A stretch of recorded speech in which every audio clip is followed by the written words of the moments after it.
Kucing ni ada 3 cara mitok. Yang pertama bunyi mana mitok nasi kita makan tadi.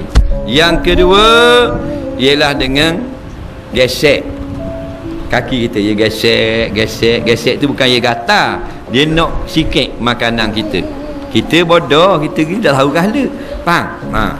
Yang ketiga dia akan olor tangan. Dicuik. Ni sekolah kan, cuik. Kita tengah makan kepuk kan? Ya. Kepuk ni kepuk rebus. Dia cuik.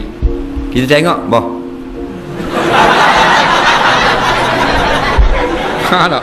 Tak. Tapi dia cakap bahasa kucing kan? Nampak?